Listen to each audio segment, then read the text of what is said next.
प्रिय छात्र छात्राओं, नमो नमः।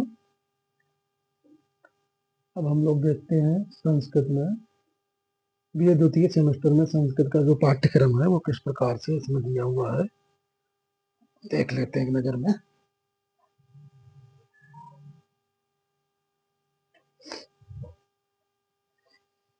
द्वितीय सेमेस्टर में संस्कृत का पाठ्यक्रम,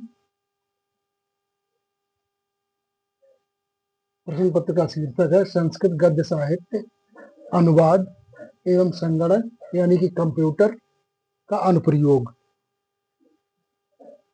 तो इस तरह से गद्य साहित्य के अंतर्गत यूनिट फर्स्ट में पार्ट फर्स्ट में गद्य साहित्य का उद्भव एवं विकास, इसके अंतर्गत प्रमुख साहित्यकार जैसे महाकवि बाणभट्ट, आचार्य दंडी, शुभंदु, महाकवि शूद्रक, पंडित अंबिका दत्त व्यास, पंडिता क्षमाराव, ये प्रमुख कवि हैं जो गद्य से संबंधित हैं।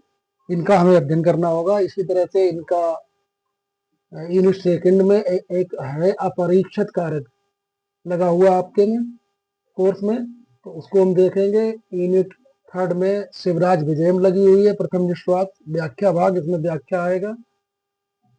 इसी तरह से यूनिट फोर्थ में यानी कि चौथे यूनिट में दोनों ग्रंथों से समीक्षात्मक प्रश्न पूछे जाएंगे। इसी तरह से यूनिट फिफ्थ में पार्ट सेकंड यहाँ से शुरू होगा, यहाँ से अनुवाद यानी कि हिंदी से संस्कृत में अनुवाद और नियम निर्देश पूर्वक। अनुवाद आप तभी कर पाएंगे जब आपको व्याकरण का अच्छा ज्ञान होगा। इसी तरह से संस्कृत में अपठित से हिंदी यानी कि संस्कृत का अपठित होगा, उसकी आपको हिंदी करनी होगी, और ये हिंदी आप तभी कर पाएंगे जब आपको संस्कृत व्याकरण का एक अच्छा ज्ञान होगा। अगला यूनिट ठीक छठे यूनिट में यानी कि छठे नहीं सातवें यूनिट में कंप्यूटर का सामान्य परिचय, संस्कृत की दृष्टि से कंप्यूटर की उपयोगिता क्या है, विभिन्न सॉफ्टवेयर जो कंप्यूटर से संबंधित हैं, कंप्यूटर से संस्कृत और हिंदी लेखन हेतु उपयोगी कौन कौन से टूल्स हैं।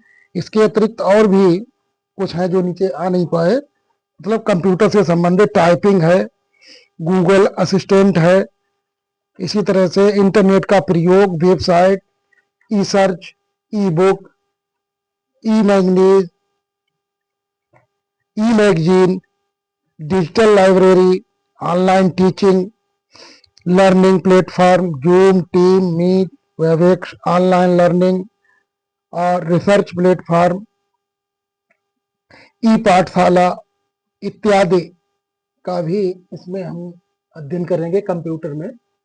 तो ये कि कंप्यूटर का भी भाग है इसमें, इसको भी पढ़ेंगे। तो इस पाठ्यक्रम को एक व्यवस्थित तरीके से मैं आपके लिए समझाऊंगा, और अगर आप समझना चाहते हैं अच्छी तरीके से तो ये हमारा ये नंबर है 9756593480, इस पे आप समझ सकते हैं और पाठ्यक्रम को बढ़िया तरीके से जान करके अपने पाठ्यक्रम को अच्छी तरीके से समझ सकते हैं। और ये पाठ्यक्रम अगर आप अभी से पढ़ के हुए चलेंगे तो आगे जो भी कंपटीशन है उसमें आपके लिए बहुत ही आसान रहेगा, क्योंकि मैं जो भी पाठ्यक्रम पढ़ाता हूँ उसको आगे चल करके आपके जो भी कंपटीशन है उनको ध्यान में रख करके उस पाठ्यक्रम को मैं आगे आपको समझाता रहता हूँ।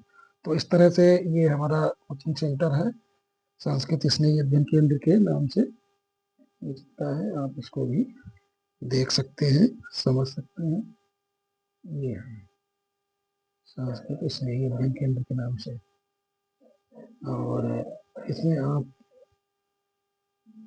आकर के इस पाठ्यक्रम को एक अच्छे प्रकार से समझ सकते हैं। तो ठीक है, मैंने आपको अपनी कोचिंग का पता भी दे दिया, मोबाइल नंबर भी दे दिया। अगर आप समझना चाहते हैं तो संपर्क कर सकते हैं नंबर पर। एक व्यवस्थित तरीके से आप इस पाठ्यक्रम को समझेंगे और समझने के बाद आप खुद कहेंगे कि सर आपने इतना अच्छे समझाया। क्योंकि मेरे यहाँ बहुत सारे स्टूडेंट जो अध्ययन कर रहे हैं वो जब एक आध महीने पढ़ने के बाद फिर कहते हैं सर जो चीज़ें बहुत कठिन लगती थी वो अब बहुत आसान लगने लगी। तो बहुत कुछ ना कह के आप खुद देखेंगे कि मैं किस तरह से सारे पाठ्यक्रम को व्यवस्थित तरीके से आपको समझाता हूँ। तो ठीक है, आज के लिए इतना ही। नमो नमः।